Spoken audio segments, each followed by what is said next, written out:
Hello friends, आज मैं आपको बताने वाला हूँ द साइकोलॉजी ऑफ मनी यानी पैसों की मनोविज्ञान किताब के बारे में, जिसके लेखक हैं मॉर्गन हाउसेल। और यह किताब हम सबको पैसे बनाने से लेकर पैसे बचाने तक और पैसे को कैसे संभाल के रखा जाए सब कुछ बताने वाली है। और इस किताब को पढ़कर लाखों लोगों ने पैसा बनाया भी है और उसको संभाल के रखा भी है। तो चलिए हम सब भी कुछ सीखते हैं।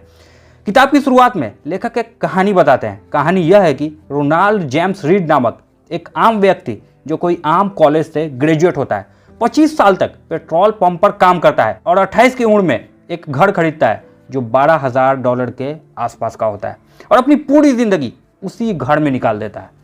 और बाद में वॉचमैन की नौकरी करना भी शुरू कर देता है और उसको लकड़ी काटने का बहुत बड़ा शौक होता है। इसी तरह से सामान्य जिंदगी जी रहा होता है और 92 की उम्र में यानी 2014 में जब इसका डेथ होता है तब पता चलता है लोगों को कि इसके पास $8 मिलियन थे, जो करीब करीब 50 से 60 करोड़ रुपए होते हैं। रोनाल्ड जेम्स मरने से पहले वसीयतनामा भी बना रखा था। उसमें लिखा था कि $2 मिलियन मेरे बेटे को दे देना, $4 मिलियन हॉस्पिटल में दे देना और $2 मिलियन लाइब्रेरी में दे देना। तो यहाँ पर देखने वाली बात यह है कि सामान्य व्यक्ति, न कोई ढंग की जॉब है और न कोई बिजनेसमैन है, फिर भी करोड़पति है और मरने के बाद दान करके इतिहास में अपना नाम भी दर्ज करा गया। अब आप सोच रहे होंगे ये पॉसिबल कैसे हो पाया। इसको बताने से पहले एक और छोटी सी कहानी मैं आपको सुनाना चाहूंगा इसी किताब से।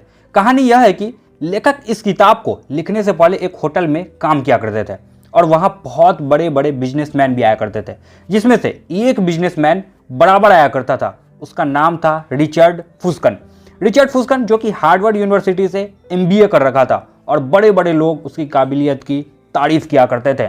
जब रिचर्ड 40 की उम्र का था तो उसके पास इतना दौलत था कि वो पूरी जिंदगी बैठ के खा सकता था। रिचर्ड 18,000 स्क्वायर फीट समंदर के किनारे एक आलीशान घर बनाता है और उसके लिए बहुत बड़ा लोन भी ले लेता है और उसके घर का खर्च जो मंथली होता है वो लगभग 60 लाख रुपए से भी ज्यादा का होता है। अब जो रिचर्ड के साथ होने वाला है वो रिचर्ड कभी सपने में भी नहीं देखा होगा। साल 2008 आर्थिक मंदी आ जाती है और रिचर्ड को बहुत बड़ा नुकसान का सामना करना पड़ता है। यही नहीं, उसको खुद को दिवालिया घोषित करना पड़ता है और सब कुछ बिक जाता है और वह रोड पर आ जाता है। अब आप फिर से सोच रहे होंगे, यार इतना स्टेबल इंसान रोड पे कैसे आ सकता है। मैं बताता हूँ इस किताब की मदद से। उसको बहुत ज्यादा लालच था, बहुत पैसे कमाने का और साथ साथ पैसे को खर्च करने की भी आदत थी।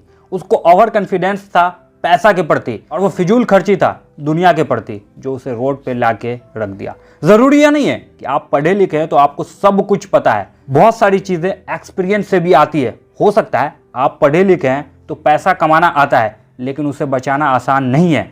और कैसे बचाया जाता है यह रोनाल्ड जेम्स रीड जो कि पहली स्टोरी में थे उससे हमें सीखने को मिलेगा। न कोई ढंग का जॉब है उनके पास और न कोई वो बिजनेसमैन है, लेकिन फिर भी वो करोड़पति है क्योंकि उसके पास पैसेंस है, धैर्य है, अपनी कमाई का कुछ हिस्सा को इन्वेस्ट करके पैसा बनाने का समझ है और उन्होंने निवेश करके इंतजार किया और करोड़ों रुपए बना लिया। यहाँ पर लेखक एक और बात बताना चाहते हैं। ज्यादातर लोग मेहनत नहीं करना चाहते हैं और वह लॉटरी खेलना पसंद करते हैं, सट्टा लगाना पसंद करते हैं ताकि कुछ पैसा लगा के ज्यादा पैसा बनाया जा सके, लेकिन हकीकत में यह ऐसा कभी नहीं होता और वह लोग गरीब के गरीब ही रह जाते हैं क्योंकि लॉटरी में सिलेक्शन रेशियो बहुत कम होता है। माना जाए तो लाखों में एक आध को लॉटरी लग जाती है। ऐसे लोगों को लेखक लॉजिकल नहीं बल्कि साइकोलॉजिकल कहते हैं। हम सब ज्यादातर पैसा के प्रति फैसले अपने इमोशन के आधार पर लेते हैं। हमें पता ही नहीं होता पैसा के प्रति फैसला कैसे लिया जाता है। तो लेखक हमें कुछ यहाँ पे टिप्स देते हैं और कैसे फैसला लिया जाता है इसके बारे में कुछ बताते हैं, जिसमें से सबसे पहले दूसरों को दिखाना बंद कर दीजिए क्योंकि यह वही रास्ता है जो लोगों को बहुत तेजी से गरीब बना देता है। हम पूरी जिंदगी बस कुछ और के पीछे गुजार देते हैं बिना सोचे कि जो हमारे पास है वह काफी नहीं है क्या। अपने बनाए हुए लक्ष्य को हासिल करें, न कि लक्ष्य को बढ़ाते चले। आप हमेशा सामाजिक तुलना से बचें, यानी आप खुद को कंपेयर करना बंद कर दें। हो सकता है आपके कॉम्पिटिटर के पास अभी पैसा ज्यादा होगा, लेकिन पहले वाले स्टोरी से यह भी हो सकता है कि कब वो कॉम्पिटिटर रोड पे आ जाए या फिर आप भी कहीं ज्यादा पैसे वाले बन जाए। इसलिए कभी भी अपने आप को दूसरों से कंपेयर मत कीजिए। जो आपके पास है वो दूसरे के पास कभी नहीं हो सकता और जो दूसरे के पास है वो आपके पास कभी नहीं हो सकता। सबके पास कुछ न कुछ यूनिक होता है। आप हमेशा यह कहें काफ़ी है, एक टाइम अपनी लाइफ में हमेशा रखें कि आपको पैसे को न कहना पड़े, क्योंकि ज़्यादा लालच बहुत जल्द लोगों को रोड पे लाके रख देती है। और कब आपके पास काफ़ी होगा यह आपको तय करना है, लेकिन ज़रूर करना है। वॉरेन बफेट की एक बात है, खर्च करने के बाद जो बचता है उसे बचत मत करो, बल्कि बचत करने के बाद जो बचता है उसे खर्च करो। धनवान बने और बने रहने का एक तरीका है, कम खर्च करें और अपने आप में यह डर हमेशा डाले रखें कि यह धन खत्म भी हो सकता है।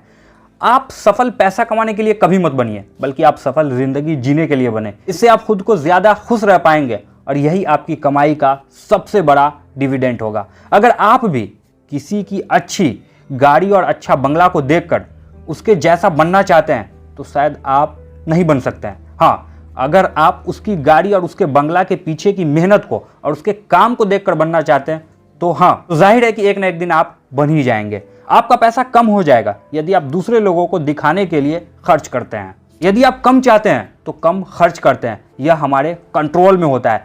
आपको पैसा बचत करने के लिए कारण की जरूरत कभी नहीं पड़नी चाहिए, सिर्फ बचत के लिए बचत करें। और आखिर में एक बात, पैसा कमाना एक बात है और उसे बचाना दूसरी बात है। कैसी लगी वीडियो कमेंट बॉक्स में जरूर बताएगा। इस तरह की और भी इंटरेस्टिंग और नॉलेजेबल वीडियो देखने के लिए आप हमारे चैनल को सब्सक्राइब कर सकते हैं। थैंक यू फ्रेंड्स, आज के लिए इतना ही।